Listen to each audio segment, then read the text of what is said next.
Σε ηλικία 15 ετών, η Anna McGovern έγινε δεκτή ως εθελόντρια δημοσιογράφος στην εφημερίδα First News, από όπου εκπαίδευσε πάνω από 2 εκατομμύρια νεαρούς αναγνώστες πάνω σε βασικά κοινωνικά θέματα που τους αφορούν. Μέσα από αυτή τη διαδικασία, η Άννα προσκλήθηκε να γίνει εθνική πρέσβυρα της Εθνικής Εταιρείας Πρόληψης της Κακοποίησης Παιδιών, NSPCC, και της Βρετανικής Τηλεφωνικής Γραμμής για το Παιδί, Childline, όπου ηγήθηκε εκστρατιών αφύπνισης πάνω σε θέματα που αφορούν τους νέους, όπως η ασφάλεια στο διαδίκτυο και η προστασία ανηλίκων. Έχει ηγηθεί εκστρατιών μη κερδοσκοπικών οργανώσεων, έχει υλοποιήσει εργαστήρια για νέους, έχει μιλήσει σε συνέδρια, στο ράδιο και στη τηλεόραση. Αξίζει να σημειωθεί ότι η Άννα έχει μιλήσει στη Βουλή των Κοινοτήτων για τη σημασία των παροχών ψυχικής υγείας και υπήρξε ενεργό μέλος της ομάδας εργασίας του Βασιλικού Ιδρύματος του πρίγκιπα William για την πρόληψη του διαδικτυακού bullying. Ο Βρετανός Πρωθυπουργός της έχει απονείμει το βραβείο Point of Light, έχει βραβευτεί από την Εθνική Εταιρεία Πρόληψης της Κακοποίησης Παιδιών ως εξέχουσα εθελόντρια της χρονιάς, ενώ το 2021 έλαβε το βραβείο Diana Legacy παρακαταθήκης από το Βασιλικό και Αφελές Ίδρυμα της πριγκίπισσας Diana. Αυτή την περίοδο λανσάρει ένα πρόγραμμα για να έχουν πρόσβαση οι νέοι σε ευκαιρίες εθελοντισμού σε εθνικό επίπεδο. Η Άννα πιστεύει ότι όλοι έχουμε φωνή και τη δύναμη να αλλάξουμε τον κόσμο, αλλά η ευθύνη να τη χρησιμοποιήσουμε είναι αποκλειστικά δική μας. My name is Anna McGovern and I'm the presenter today of the QLS Festival. Welcome everyone. Thank you so much for coming. I think this is a really important topic that we should be talking about, especially on Anti-Bullying Week. I think it's something that's really important for all of us to keep talking about, especially as social media is becoming such an important part of our lives. And it's really taking over the world, especially with rises in technology. It's something that we're all growing up with, and especially for those of you watching from all your different schools, it's something that's going to keep growing in importance, and it is an everyday part of all of our lives. So I think it's something that's really important to discuss and talk about. I'm just going to share my screen right now and get that all set up. I'm going to do a very quick introduction about myself. So my name is Anna and I'm an activist. So I do a lot of charity work and volunteering work with many different organizations, specifically to do with children and young people and helping them keep safe and prioritizing the issues that matter to them most. It's something that I've been doing since I was 14, and it's something that I'm incredibly passionate about. I'm very happy to talk about today. So in terms of my work, one of the biggest campaigns that I was involved with was with the royal family in the UK, when we set up the cyberbullying campaign, which I'm going to talk a bit about later, and part of their Taskforce, which was all about helping young people navigate the online world and how to stay safe online, especially in a world that's always changing. So this is kind of the agenda, if you can all see on my screen, what we're going to go through today. So we're going to outline what cyberbullying actually looks like, what is it, and what is it to be a bystander in that situation. I'll be discussing about the positive aspects of social media, because there are many positives as well as the negative, and it's both the positives and negatives to keep in mind as you're navigating, kind of social media in the online world. I'll be talking about the Stop Speak Support campaign and the work with the royal family, which should give some really useful advice in terms of cyberbullying and how to handle it. Then we'll talk about some key takeaways of the session, and then the Q&A will commence. So we'll get started. So what is cyberbullying? Many people define it very differently, but this is the universal definition that most people use. So cyberbullying is any form of bullying that is carried out through the use of electronic media devices such as computers, laptops, smartphones, tablets, or gaming consoles. So this can happen in many different forms of use with terms of social media. You know, you've got Instagram, Snapchat, Twitter, probably not Facebook for most of you, but maybe for some older people, Facebook as well. And there's a lot more social media that's becoming prevalent and being made, and probably in the next 10 years it'll be something completely new.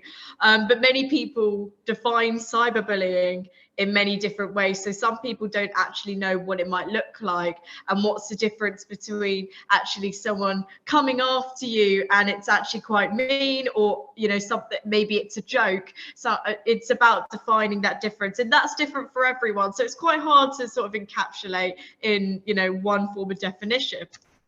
But a bystander, so this is, again, the universal definition. So a bystander is a person who does not become actively involved in a situation where someone else requires help, and in this way is understood to be a passive observer, an onlooker who watches something happening but stays on the sidelines and doesn't intervene or get help, even if someone needs it. So in simple terms, to be a bystander is you might see a friend, for example, who is being targeted online, and you're watching that scenario, but you're not actually reaching out to them to help, or maybe checking in on them to see if they're okay, or maybe if you know the people who are, you know, doing this to your friend, as an example, maybe reaching out to them and saying, hey, that's not cool, maybe you shouldn't do that. So a bystander is someone who's watching the situation but isn't necessarily doing anything about it. So I think in terms of, you know, cyberbullying and it being so prevalent on social media now, you know, there was one time where you could go to school, for example, and you'd go to school, you'd see your friends at school, and then you could leave and you can go back home and it's just you. But now, because of social media, everything is on your screen all the time and you can't avoid it. It's like you've got this all these different worlds, and everyone's life is always on your screen and you can't avoid it as much as you try. Unless you switch off your phone, it's always there, and it can be very overwhelming and very exhausting.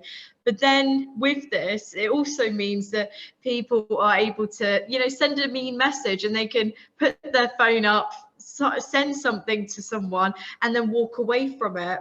And that's why it's so much easier nowadays for people to do that. And then it's causing a lot of harm for people as well to face that, because especially if you're at school, for example, and you're being targeted by a group of people, you can walk away once you finish school. But now with social media, there's that instant sort of communication that's never ending, because you can literally send a message instantly and they can receive that. So I think that's something that you definitely need to bear in mind. We all need to be aware of our actions and how we can, you know, work through that situation as and when it happens. So if we go to the next slide. So I'm just going to talk a little bit about the positives and negatives of social media. Some of you might be too young to have social media, but some of you might have it already.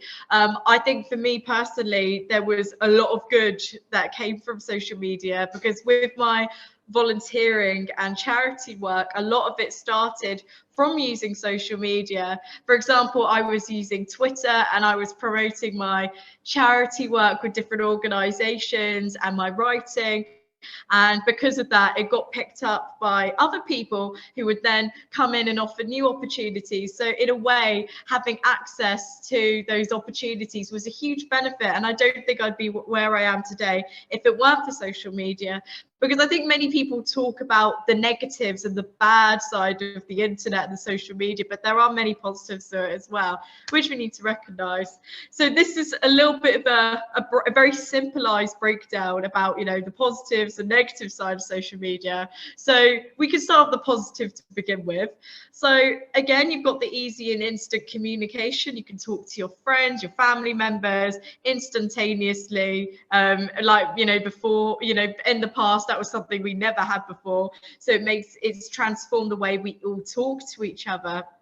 As I was talking about just earlier, access to career opportunities. So I see the majority of you will probably be a bit too young yet to use LinkedIn. And that is an example of a way you can sort of promote yourself, promote the work that you're doing, and have access to a number of different organizations who can see the work that you're doing, and it might lead to new opportunities as well.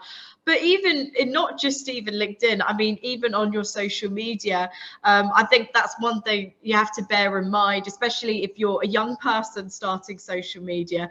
I feel like there'll be a lot of pressure to maybe post things you might not necessarily want to post, and then one day it can, you know, when you're looking for a job one day, this is the first thing that people will see. They'll look you up online. They want to see what kind of person you are. So I think it's always something, you know, something to bear in mind. And it's also whether you want to put your content on public for everyone to see, or if you maybe want to keep it private just for friends and family.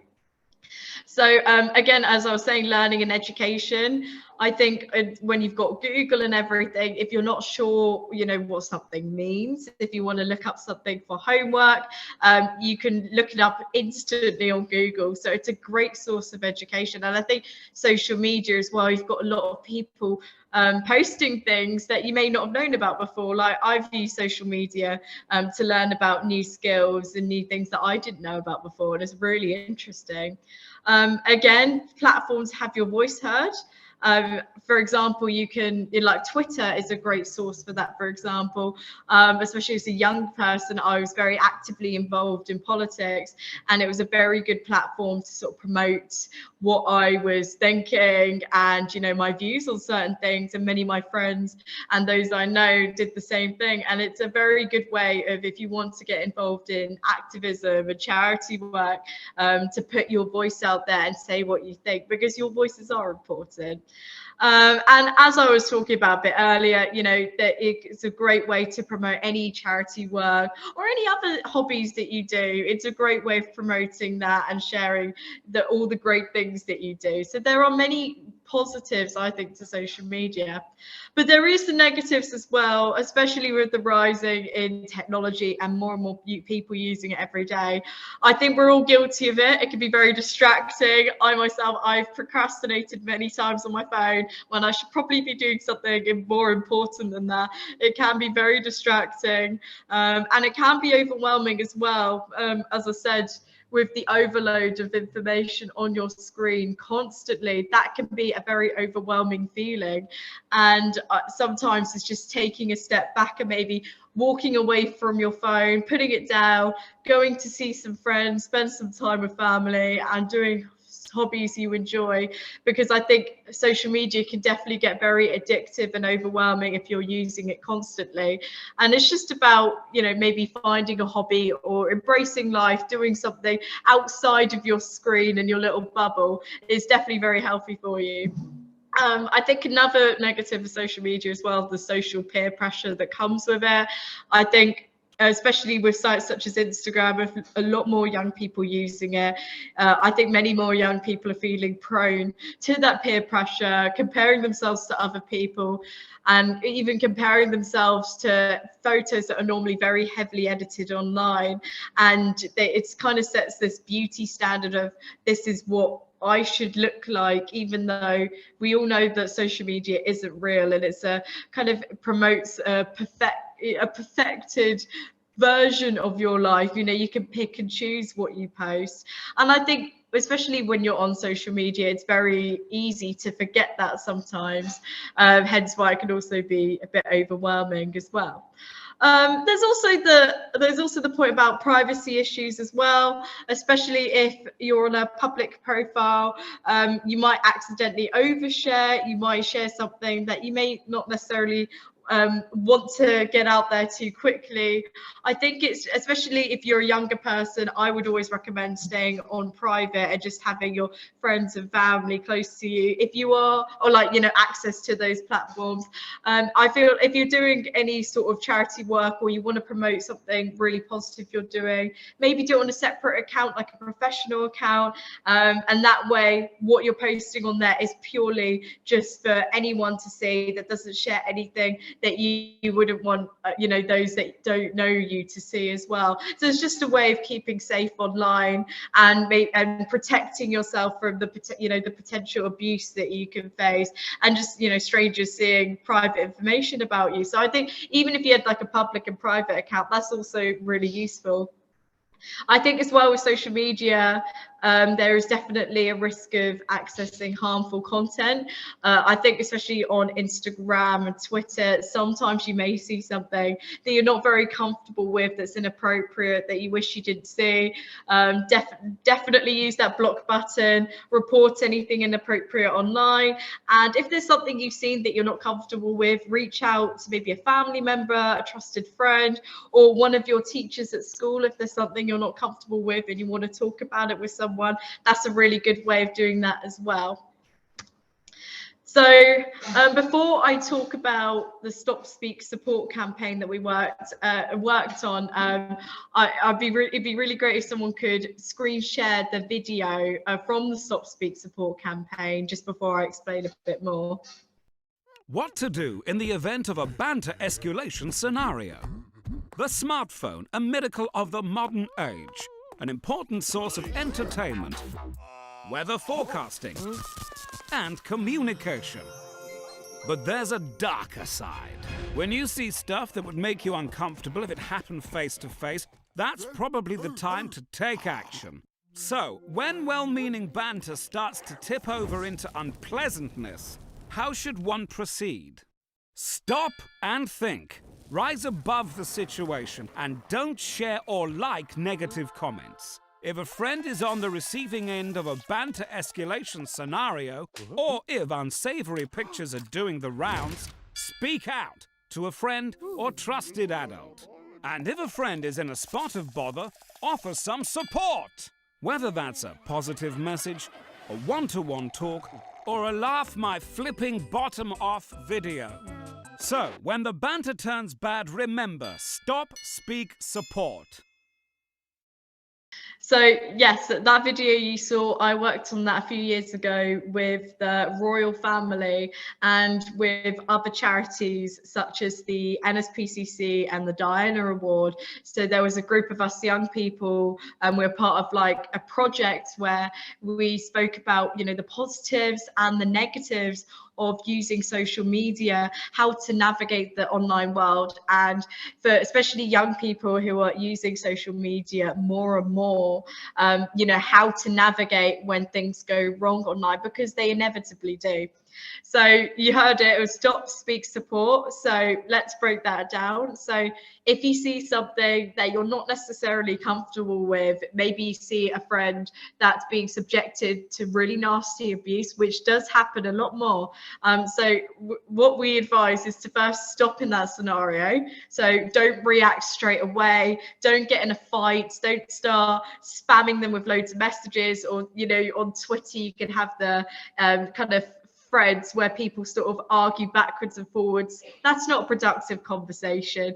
So first, stop what you're doing and just take time away from what you've seen, and don't start sharing or liking the negative comments, because it's adding fuel to the fire and it's just going to continue it and get worse. And then maybe once you've taken that time away, maybe reassess what you've seen and just have a look for a second, what is exactly going on in this situation. So for example, it might have been a friend just posted a photo of themselves online, and then someone else, maybe you know them or you don't, is sending really nasty comments to them that's abusive. So once you've done that, we then advise, once you've thought through what you're going to say, speak out, reach out. So maybe it's about reaching out to a friend or asking an adult for advice, just having a second opinion on that situation. You've seen something you're not very comfortable with, reach out to someone you trust and ask them what to do in that situation. Don't just react without having that conversation first. If it's something that's very abusive, and you are nervous about what they've said, you have concerns about maybe they've said something that's very threatening to that person, definitely use that report button, get it reached out to the site, and hopefully they'll take it down and take action. And then especially for younger children, there are charities out there to help you, such as Childline. They offer a free counselling service 24 hours a day. You can call them, or you can use the free chat box online. You'll be connected through to a counsellor, and you can speak to them about anything you want to talk to them about. It, like, for example, if you've experienced any cyberbullying, or you've seen a friend who's in a difficult situation, or not even just that, anything that you're worried about and want to talk to someone about it, and maybe there isn't someone in your life that you feel comfortable talking to, speak to a charity, speak to someone like Childline. They're completely free to use, and they're there to help. Once you've done that, get that support.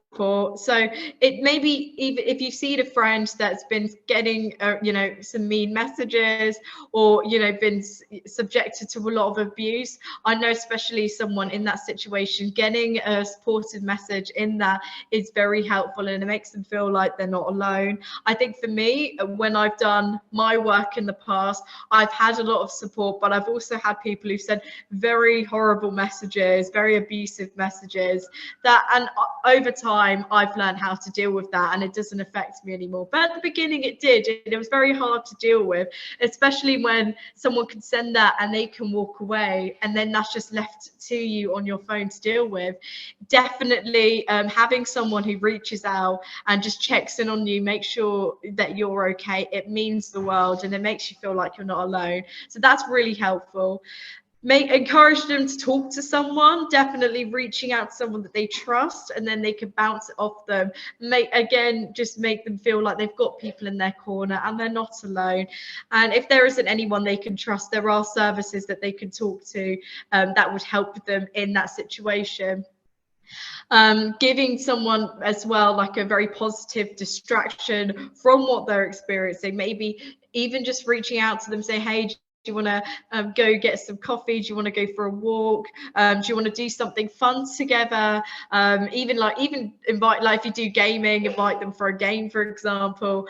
Anything like that, just help them, give them something positive to focus on that's away from that situation. And again, just making them feel supported. I think especially with social media, you do have the freedom to say what you like, but sometimes certain messages to people really aren't necessary.